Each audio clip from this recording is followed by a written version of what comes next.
Изкоп на септични ями, огради, довари, кой каквото се сети. Сега правим изкоп за септична яма с багерчето. Тук нагоре ще се изкопае с малката кофа и ще го вържем в къщата. Вижте.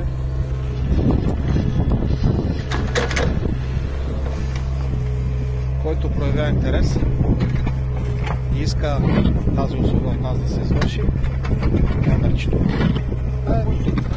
Продължаваме напред. Парчим.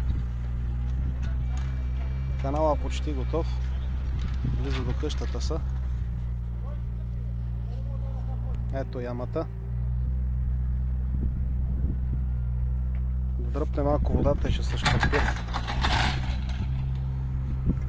Следете канала за още интересни видеа.